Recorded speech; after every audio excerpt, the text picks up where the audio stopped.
Given that he had a racist dog and sultry hippo as sidekicks, yes, the dog was racist, we don't What? have time for that. It might not come as a big surprise. We don't!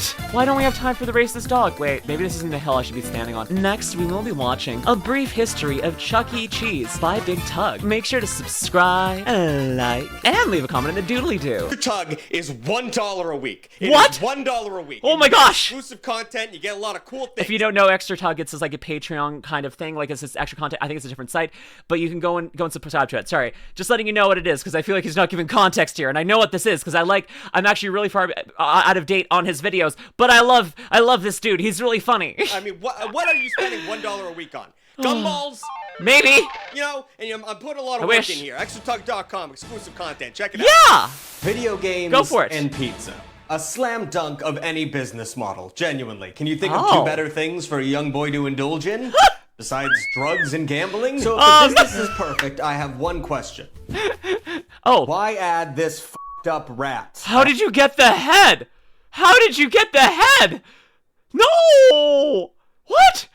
Oh, The God! whole Chuck E. Cheese costume. Some of the newer guys might not know that. I bought it when I was drunk. Well, it's just one of the aspects of the Chuck E. Cheese brand that doesn't seem to make any sense. Kind of like how I bought an entire Chuck E. Cheese costume when I was drunk from China. I agree! What? Whose drunk purchases an entire Chuck E. Cheese cosplay? How did... Huh? Just from China? I need more explanation. I need more... He just bought that because he was drunk? More reasons for me never to drink alcohol, because I think I buy a lot of weird stuff. I would Chuck E. Cheese. Okay, sorry, I'm a little bit overwhelmed by that. That's a very good prop to have for this specific video. I feel like I would, if I had that sitting in the corner, I'd be like, well, I gotta make a video out of this, otherwise, what's the point, you know? And it came 6 months later, and I didn't know I bought it. I thought I was being cyber attacked, and I wanted to be clear, there's been some rumors going around online about me in that costume. I've never jerked off while wearing it. That was a miscommunication. But speaking of jerking off in Chuck E. Cheese costumes, I wouldn't have been the first one to do it if I did it, which I didn't. Yeah, during a 2008 Google Tech Talk, the founder of Chuck E. Cheese said, "You can't believe the weird things that people do from inside a Chuck E. Cheese costume." So, okay, that doesn't instill so much confidence in the brand, seeing it as it's a children's restaurant. Yeah. Which is, now I'm realizing, I think it's like the only one that does that. Chuck E. Cheese is a company that feels... I feel like if I were the CEO of a children's restaurant, I would not make that implication. I don't think I would want to make that implication because, yeah, no, bad idea in so many ways. I feel like, if you're like a children's children's CEO, you should have a family-friendly face, and you should be like, oh yes, we don't have a mascot. No, it's just Charles E. Cheese himself, whatever his name is, and like he's doing his good, he's doing his fun things, and then he's like, no, he yorks it. He yorks it in the suit. Every single one of our actors is yorking it constantly.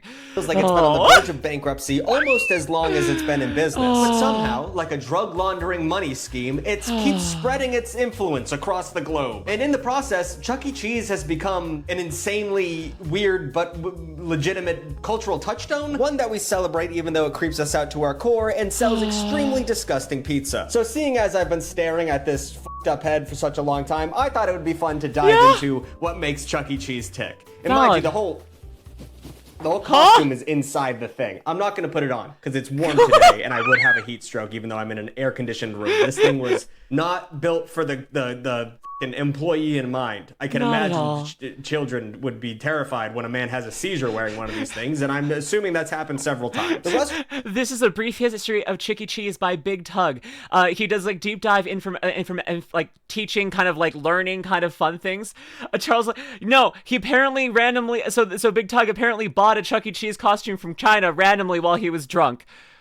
That's cute. I like that robot. That was the brainchild of Nolan Bushnell, the founder of the video game company Atari. Now, you kids might not know what Atari is nowadays, but they had such hits as Man Jump Over Ravine and Cube Move Around. Chris, good luck finding what I'm talking about. But his idea for Chuck E. Cheese actually predated Atari's success. He was inspired after a visit to Disneyland's Enchanted Tiki Room to add an entertainment to dining, and was further influenced by the environment of the carnival that he used to work at while attending the University of Utah. God damn it, it's the Mormons again, isn't it? The Mormons. They keep coming for me. The Mormons. Despite the origins of his idea, he was actually pretty pretentious in his view of Chuck E. Cheese, saying, "Whether you were talking about the summer solstice from primitive man to the circuses of Rome, there was always an entertainment element. I always felt that something was lacking in restaurants. I wanted to add a dimension of fun to the fact of eating a meal." Okay. So the thing is about that sentence, This face.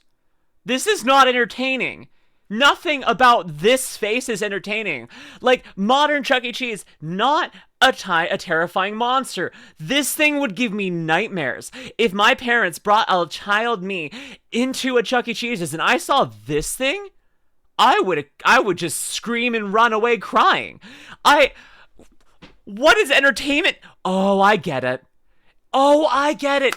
It's not entertaining the kids. His entire thing is he wanted to see the kids running and screaming in fear, and that was entertaining to him because he was a monster.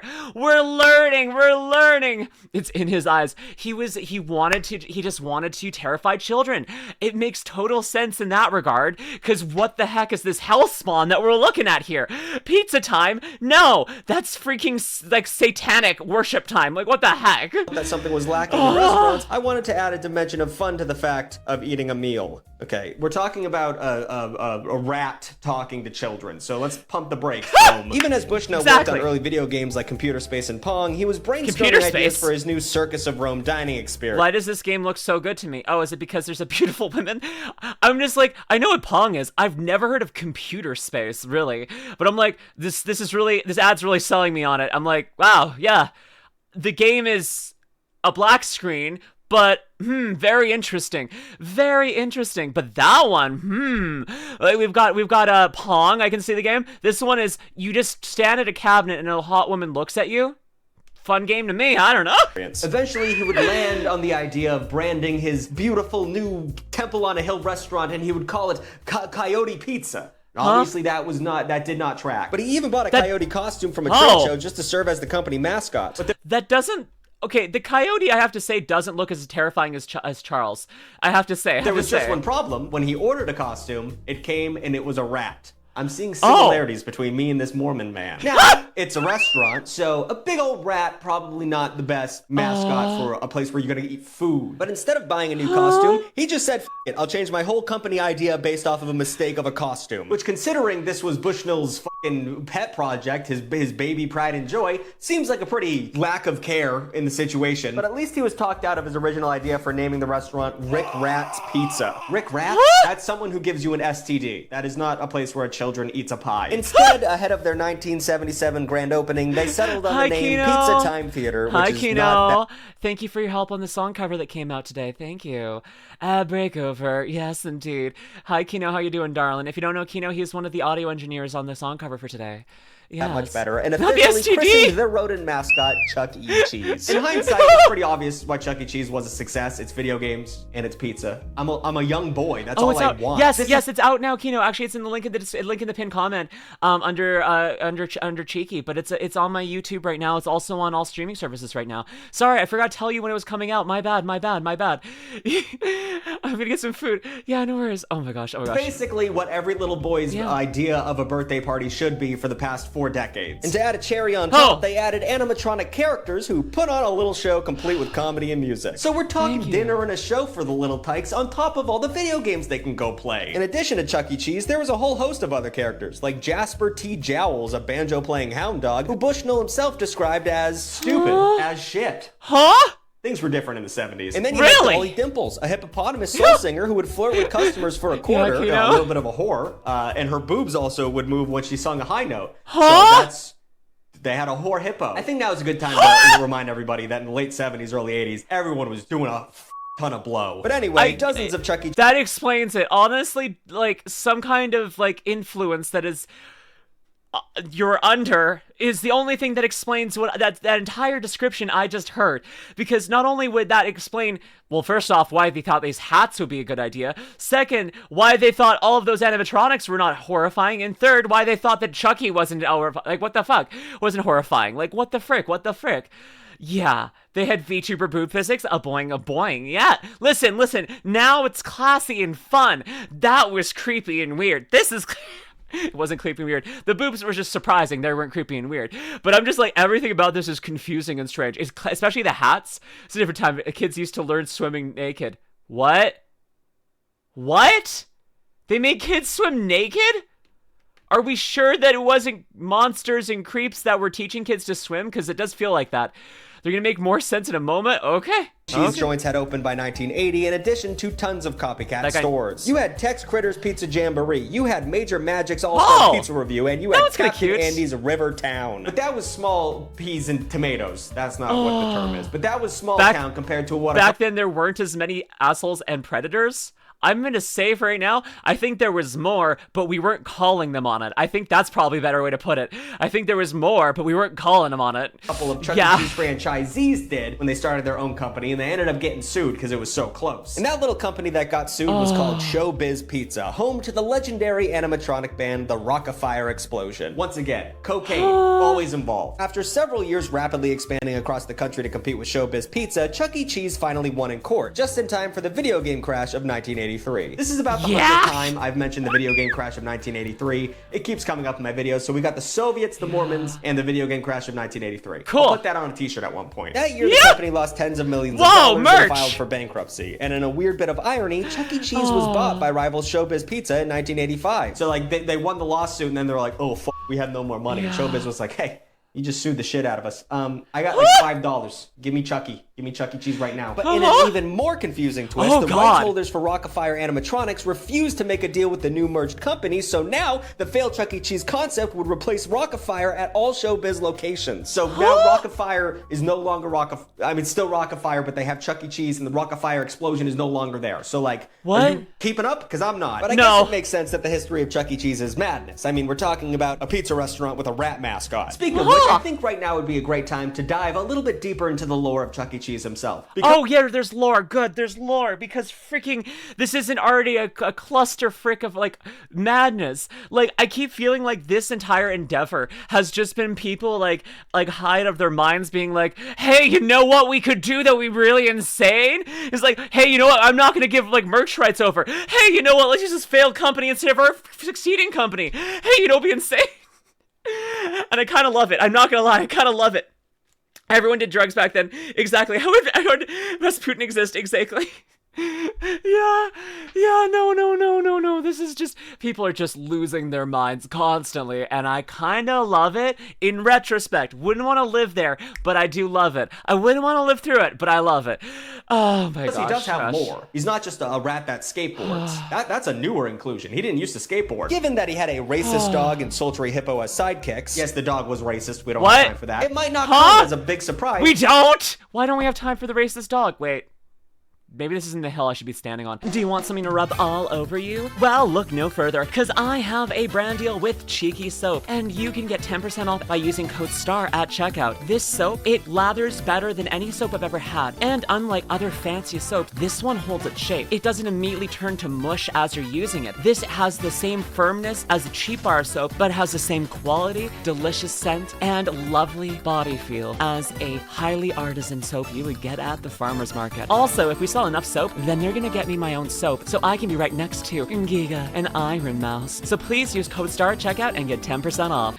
Shouldn't we address? I don't know. There's too many things to address. Okay. That Chuck E. Cheese used to be an actual pretty big piece of shit when he was on that stage. Originally, he had a thick New Jersey accent and acted more like an insult comic. He would give so much shit to the Jasper animatronic, just constantly talking down to him, and he would also be smoking a big fat cigar. When Jasper would laugh, Chucky would order the technician to, and I'm quoting here, turn off the fruitcake dog. You know, just a slur against gay people. They should have called him Hate Crime Chucky, because that's what he's up to. In the mid-'80s, though, Chuck's bully personality would soften as the restaurant expanded. And by the early 90s, an official rebrand transformed Charles Entertainment Cheese from a rat into a mouse. He dropped the whole being a dick shtick and the cigar, and he started singing on key, thanks to Jeff Costco. Not Costco, Costco. Who lent his vocal talents when he wasn't singing for the unknown 80s rock band Cheater. But facing competition from indoor play places like Discovery Zone, Chuck had to lean into the alternative vibes of the 90s with another rebrand in 1997. This is the Chuck E. Cheese I am most familiar with, because I was born in 1997. I've heard this and this was like an X Games skateboarding radical, still wore a helmet though, Chuck E. Cheese. Like he was like, yeah, let's play Pogs. Like that was his vibe. He also played the guitar. He shredded an electric guitar. I don't know if he ever did that on stage. I didn't pay attention to the animatronics on stage. I was just playing that one game where you sat on like a I actually don't know if there's any Chuck E. Cheese's in Canada,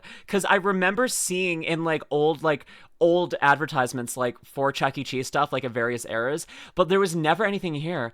So you want to send your message to me? I saw you, it was tea time. He was one other day.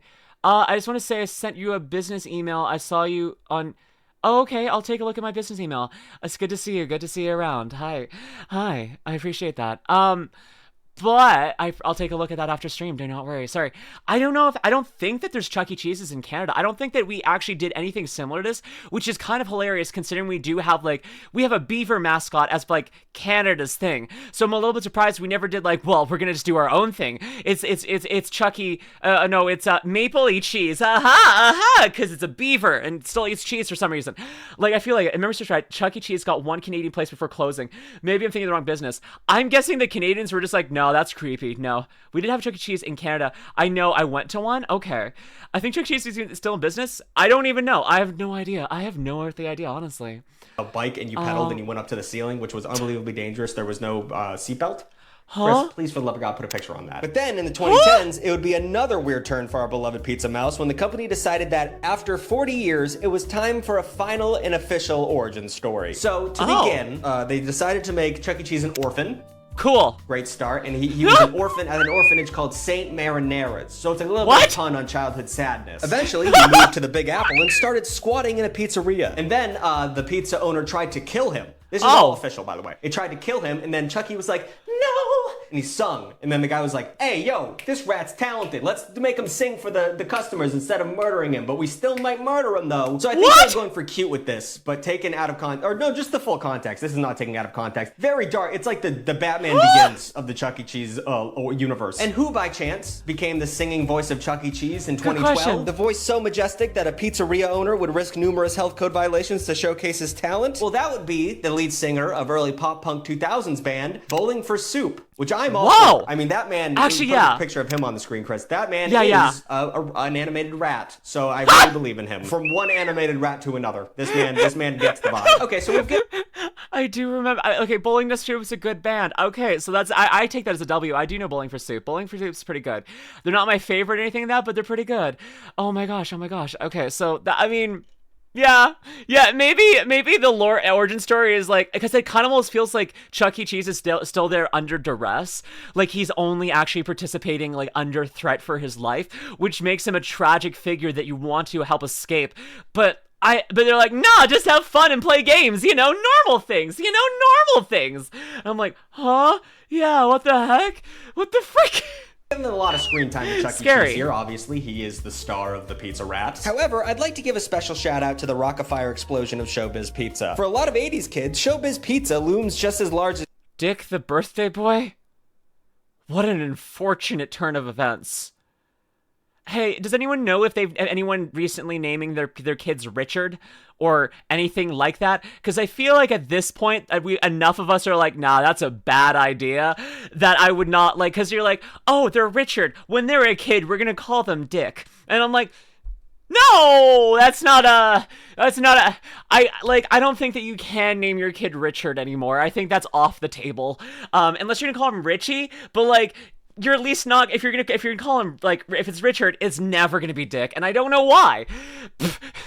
That's honestly, that is a kind of sick t-shirt, though. Can you imagine, an adult wearing this, though? Can you, a muscular, guy wearing Dick the Birthday Boy t-shirt?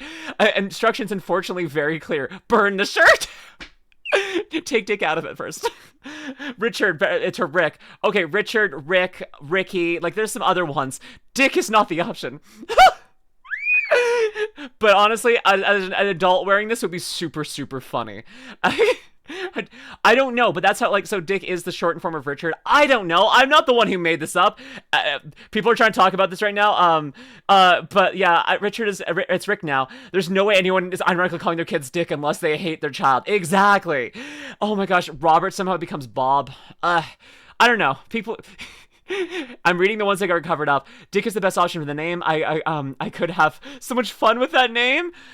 You can't do this to a kid, though. You can't make them have a picture that says Dick the Birthday Boy. It's Chuck E. Cheese because of this animatronic band. And it makes sense, because back when Chuck and his pals were just animated heads in a photo frame, that's how they started, rock-afire Explosion was a full-fledged animatronic band. Not only were they larger than life, they actually, recorded some of their own albums. I'm pretty sure are on Spotify. You could go listen to them. They're probably the reason why Showbiz Pizza survived the video game crash while Chuck E. Cheese hemorrhaged money. But nostalgia alone was not enough to save rock-afire Explosion from the dustbin of time. time. However, You're right, in Tricky. You're right, Tricky 2007, Spottom. this is an insane twist. The pizzeria house band got a second lease on life when an animatronics enthusiast in Alabama started posting videos online of the band reprogrammed to perform modern pop songs. If you haven't seen these videos, take a moment and look them up. It's kind of terrifying because he has like a bunch of animatronics in his living room. Like, I can't imagine turning off the lights in that house and going to bed. I would be so fucking scared. The viral videos kickstarted a new generation of rock-afire fans, spawning several documentaries and podcasts. Now let's go back to Chuck E. Cheese. I'm sorry I even brought up the rock-afire. I don't want to fucking confuse anybody. We're talking about the rat today. As part of Chuck's rebrand in the 80s, Bushnell created a computer-guided animation studio to create a made-for-TV Christmas movie. The resulting movie was The Christmas That Almost Wasn't. A god-awful title. But you could argue it's one of the most important animated movies of all time. Hear me out. Bushnell's animation studio, Cadaveroscope, was sold to Lucasfilm after the video game crash left the business in dire straits. Lucasfilm combined the assets of Cadaveroscope with its own computer division, eventually renaming it to Pixar. That's right, we can directly link Mrs. Incredible's obtusely fat ass with Chuck E. Cheese. It wouldn't be until 1999. Okay, listen.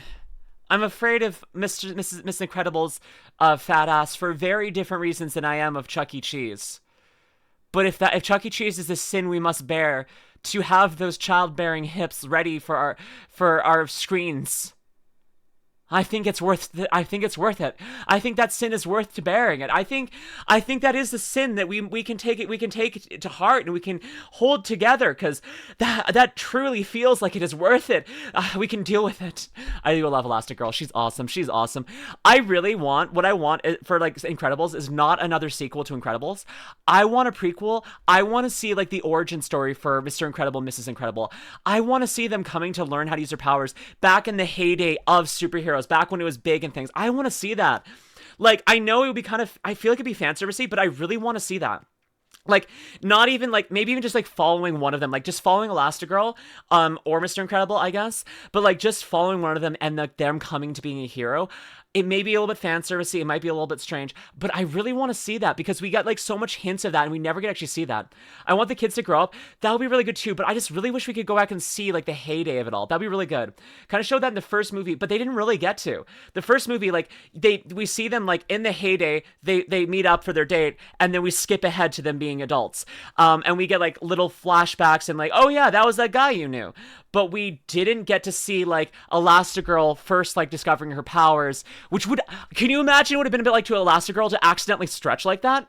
Like, if you get super strength, you're like, oh my gosh, I just lifted up, I just broke the door handle, like, oh frick. But like, you just like try to reach for something and then your arm just goes all floppy. That would be traumatizing at first. Like, that would be really cool. And I see all those other heroes that got killed off. Yes, actually get like, have emotional things. Like, it would have been weird, right? No, like a Golden Age of Heroes movie would have been really good. Because I do want to see Elastigirl getting to know her powers like that. Like, I mean, we get that with Mr. Fantastic some places, but I want to see that character. I want to see Mrs. Incredible, Elastigirl coming into that way.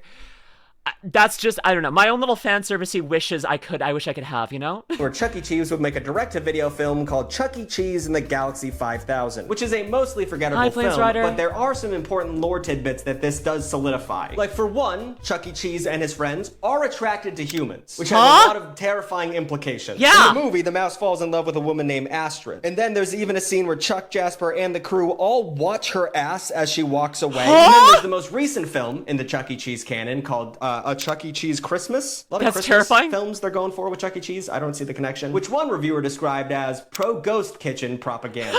Probably not a great movie if that's one of the reviews. Which reminds me, we are talking about a pizzeria here. Got a little lost in the marinara sauce there. The Chuck E. Cheese lore is interesting. But at the end of the day, this play place / arcade is still a restaurant. But you know, just objectively not a very good one. Actually, the pizza has such a bad reputation that one conspiracy theory has taken a hold for years now. In 2019, YouTuber Shane Dawson, remember him, released a video that dove into the tinfoil hat world of Chuck E. Cheese recycling their pizza. As evidence, he films pizza with uneven slices that don't even seem to fit together, uneven cut marks, and missing toppings. The video has been viewed over 50 million times, which led to a lot of discussion online, but apparently Chuck E. Cheese reached out to BuzzFeed and said everything was unequivocally false. But then why does the pizza slices not all fit? What's going on here, Mr. Cheese? Yeah. The fact that their pizza is questionable enough to warrant such a conspiracy theory makes the fact that they had a ghost kitchen all the more laughable. Yes, Chuck E. Cheese was ahead of the curve when it came to ghost kitchens, starting their own incognito operation at the early onset of the COVID lockdown. To keep their business afloat, they decided to start start delivering pizzas, but they knew how bad their reputation was, so they gave their pizza place a new name, Pasquale's. Now, anyone who's steeped into the Chuck E. Cheese lore, as I'm sure we all are, will know that Pasquale is the offensive Italian stereotype animatronic that sometimes plays with the other band. So they were kind of tipping their hand, but it worked. They fooled lots of people until one customer in Philadelphia cracked the code and Chuck E. Cheese had to come clean. They actually were able to get away with it for 5 years though, Pasquale's, until they closed their doors for good. So